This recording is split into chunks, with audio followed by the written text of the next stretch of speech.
میاں سیف الرحمان حاضر خدمت۔ آج ہم بات کریں گے خان صاحب بیان پہ بیان داغے جا رہے ہیں۔ میرے خیال خان صاحب کا بڑا توپ خانہ جو ہے وہ بھرا ہی رہتا ہر وقت پروپیگنڈے کے ساتھ، اور بڑے بڑے شگوفے چھوڑتے ہیں۔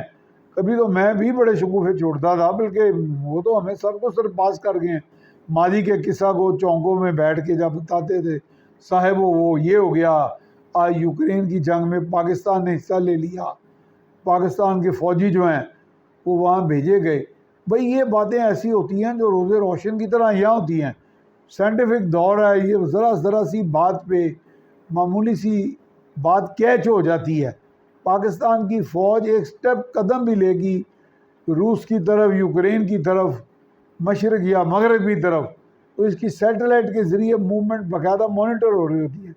نہ صرف پاکستان کی فوج کی بلکہ اب دنیا بھر کی افواج ایک دوسرے کی وہ جو ہے نا مانیٹرنگ کر رہی ہوتی ہیں، موومنٹس کی، لاجسٹکس کی، ان کی ڈائریکشن کی۔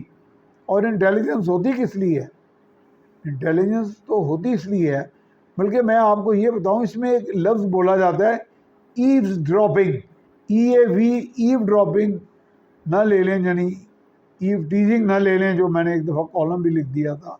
ایوز ڈراپنگ یعنی یہی مانیٹرنگ کرنا، اپنے اکوپمنٹ کے ذریعے جاسوسی کرنا۔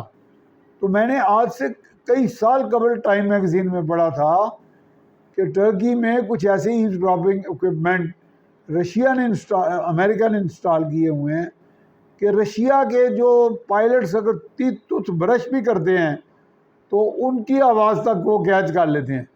تو اب تو کئی سال، کئی دہائیاں بیت گئیں، یہ ایوز ڈراپنگ اکوپمنٹ، یہ مانیٹرنگ اکوپمنٹ، یہ ایسے سوفسٹیکیٹڈ ہو گئے ہیں کہ عمران خان کو یہ بھی نہیں، عمران خان سوفسٹیکیٹڈ نہیں ہو رہے، وہ ہو رہے ہیں سوفسٹیکیٹڈ، لیکن وہ مزے میں، نشے میں، انجوائمنٹ میں، بیان داغنے میں۔